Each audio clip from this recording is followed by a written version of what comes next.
का हवाला बहजतुल असरार सरकार गौसे आजम। अब तो बोल दें ये खाली मुर्गा ही खाने के आशिक हैं, है ना, मगर सुन्नी को चाहिए 11वीं का मुर्गा 12वीं का हलवा कोरे हो गए, बस हो गया काम। नहीं यार, मुर्गा भी हमें खाना है, तवज्जो है, हलवा भी हमें खाना है और मुहर्रम का खिचड़ा भी हमें खाना है। और नमाजें किसे पढ़नी है? हमें ही तो पढ़नी है। अच्छा, नमाज से फ़ायदा क्या है मालूम है? हदीस सुनो, नमाज से चेहरे पे नूर आता है, जो उम्र की बरकत होती है ना अल्लाह उसे बढ़ा देता है, और जो रिस्क की बरकत होती है अल्लाह उसे दोबाला कर देता है। और जिना करने से, जो मैंने कहा अल्लाह के नबी की हदीस है, अल्लाह के नबी ने फरमाया जिना करने से चेहरा बिगड़ जाता है, जानी का चेहरा बिगड़ जाता है, उम्र की जो बरकत होती है वो ख़त्म कर दी जाती है, रिस्क की जो बरकत होती है उसकी छीन ली जाती है। तौबा करके जाना है। वकूनु मअस सादिकीन, सच्चों के साथ जाने से यही फायदा है। अब देखें,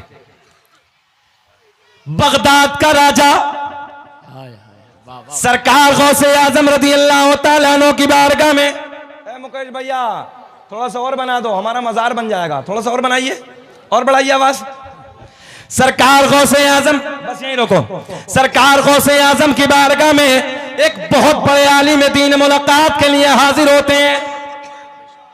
नहीं वो हम समझ रहे हैं हजरत, आप थोड़ा सा इधर आ जाइए, मगर हमारा मजार बन जाएगा। हाँ बोलने दीजिए, इधर तशरीफ ले आइए, हाँ इधर तशरीफ ले आइए। अच्छा बात सही है आपकी, ये डीजे का जो डब्बा है ना ये परेशान करता, ये जो जितना लगाना ये बहुत अच्छा है। अच्छा डीजे का फुल फॉर्म समझते हैं आप लोग? डीजे डायरेक्ट जहन्नम, नहीं समझते? डीजे डायरेक्ट बोल दो, बस इतना ही समझ लीजिए, इसी पे अमल कर लीजिए हम क्या कहना चाह रहे हैं, बात लंबी हो रही। कौन? अब्दुल कादिर जीलानी, उस जात का नाम है अब्दुल कादिर जीलानी, जिस जात ने मां के पेट में रहकर, मां के शिकम में रहकर कुरान के 15 पारों को हिफ्ज कर लिया। मगर मां कैसी होगी? माँ बैठी हैं, मां कैसी होगी? बापर्दा। मां कैसी होगी? कुरान की तिलावत करने वाली। मां कैसी होगी? रात को सजदा करने वाली। सुभान अल्लाह। मगर आज की माओं का हाल सब आपके सामने है। मैं अपनी मां बहनों से गुजारिश करूंगा, एक जुमला आपके लिए। ये बिहार है ना, बिहार में केला बहुत पैदा होता है। देखें आप, केले की कदर जब तक होती है जब वो छिलके के अंदर होता है। मां बहनों आपके लिए एक जुमले में सारी बात समेट के दे रहा हूं, बस इसी पे अमल कर लेना। केले की कदर तब तक है जब तक केला पर्दे के अंदर है, केला छिलके के अंदर है, और जैसे ही छिलके से बाहर आया हमने मक्खियां बैठती देखी है, हमने कीड़े बैठते देखे हैं, हमने मकोड़े बैठते देखे हैं। मेरी बहनों, पर्दे में तुम्हारी भलाई है, तुम पर्दे में रहो, नमाजों की पाबंदी करो, शोहर का अदब करो, डायरेक्ट जन्नत जिंदाबाद। और ये भी याद करना, इतनी जल्दी मर्द को नहीं मिलेगी जितनी जल्दी इन्हें मिल जाएगी, मगर ये 3 क्वालिटी अपने अंदर पैदा कर ले। 3 बातें, पर्दे में रहे, नमाजों की पाबंदी करे और अपने शोहरों की फर्माबरदारी। कोई तुम्हें जन्नत में जाने से नहीं रोक सकता। बेशक 3 बातों पे अमल कर लो, डायरेक्ट जन्नत। मगर अल्लाह रहम फरमाए, औरत में एक फितरत बहुत गलत है। औरत नंबर 1 की चुगलखोर होती है, और वो अच्छा बिहार में भी है, हाँ तो इसका मतलब पक्का ही है। अगर मोहल्ले में कोई बात पता ना हो तो शोहर जाके बीवी को बता दे, और इतना कह दे बताना मत किसी से। तवज्जो है, इतना कह दे कि बताना नहीं है, बस जब तक उसके पेट में दर्द होता ही रहेगा, जब तक पूरे मोहल्ले में ना हो जाए।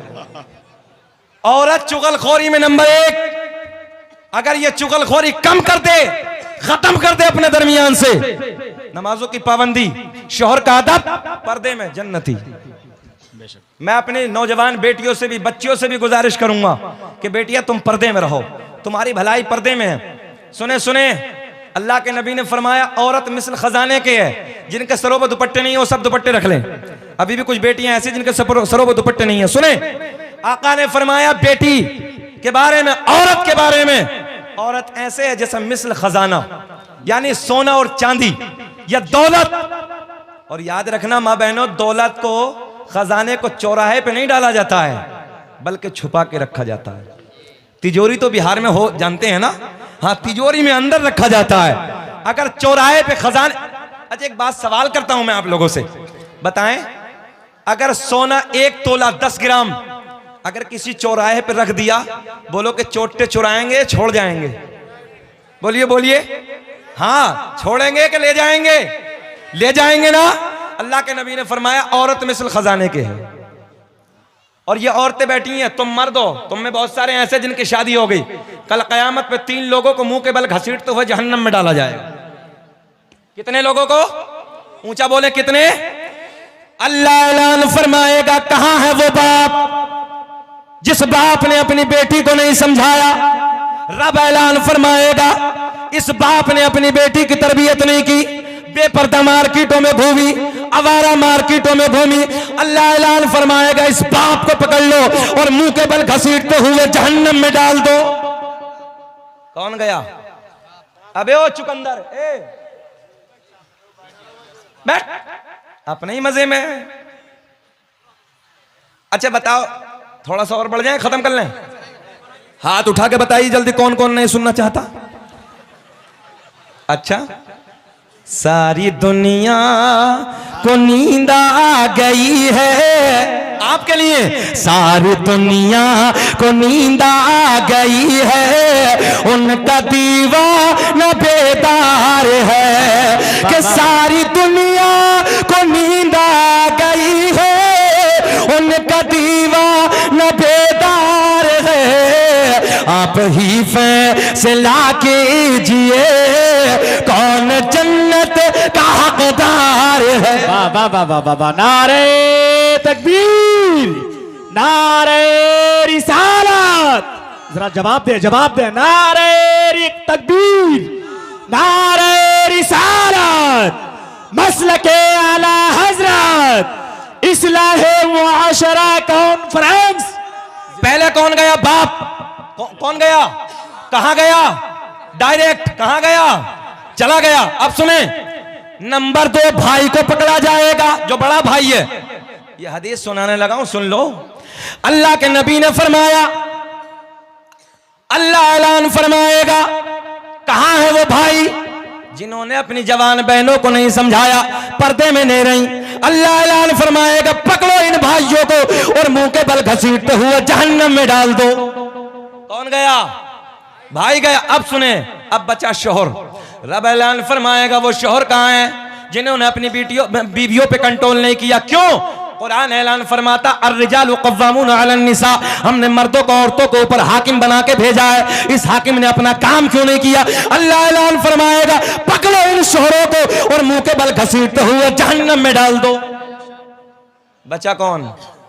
कोई नहीं, सब गए बाबू, भाई भी गया, बाबा भी गया, शोहर भी गया।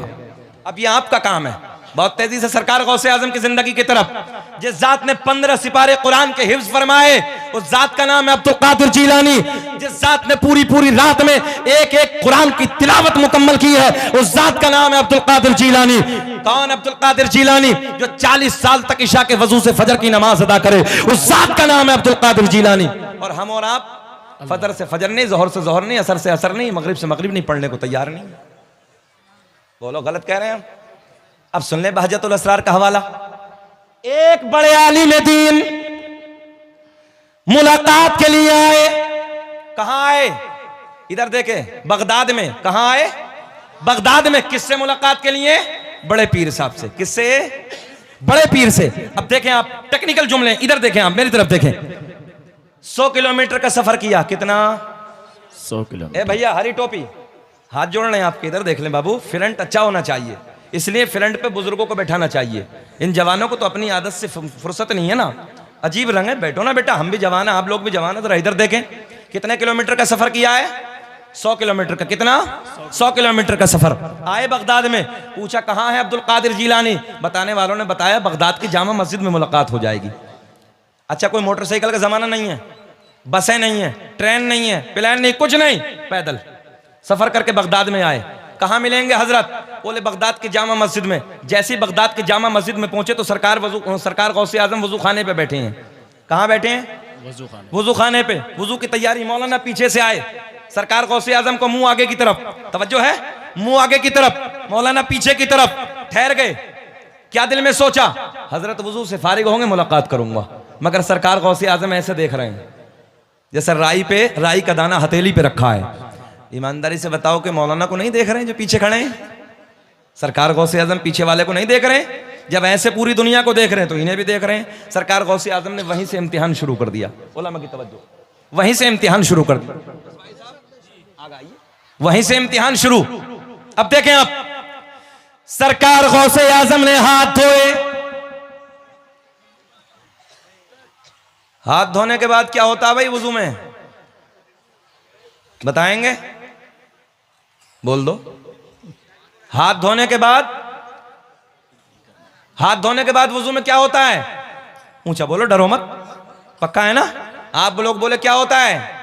घबराना नहीं है, कुछ और नहीं, वही है यार जो है। सरकार गौसे आजम ने हाथ धोए और हाथ धोने के बाद कुल्ला नहीं बल्कि नाक में पानी डाला। आलिम तो आलिम है भाई, भाई साहब आलिम तो आलिम है। कौन है भाई? खाना खाई? आई तशरीफ लाई, अल्लाह खुश रखे।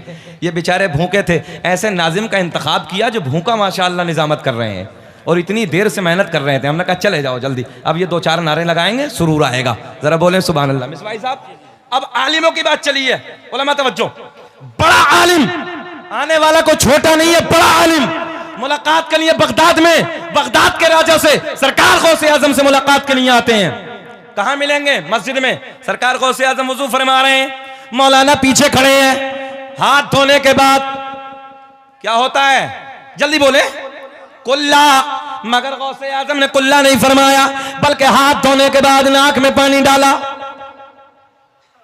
मौलाना के अंदर से तबीयत बिगड़ गई, कहने लगे यार सारा सफर खराब हो गया, बड़ी मेहनत की थी, बड़ा सफर करके आया था 100 किलोमीटर, बड़ा इल्म सुना था, बड़े चर्चे सुने थे, बड़ी करामतें हैं, बड़ा तकवा है, बड़ी परहेजगारी है, 13 जबानों में दर्स देते हैं, मगर हजरत पे तो वुजू करना भी नहीं आता। सादे जुमले बोलने लगा हूं। बोले हजरत पे तो वुजू करना भी नहीं आता, हाथ धोने के बाद कुल्ला करना था, नाक में पानी डाल दिया, बाद में कुल्ला। सुन्नत क्या है? कुल्ला करना, मगर नाक में पानी, बाद में कुल्ला। मौलाना जाने लगे, मौलाना जाने लगे। बोले नहीं कुछ नहीं है। और आज भी आलिम की फितरत, अगर किसी को गलत देखता है चाहे कितना बड़ा हो,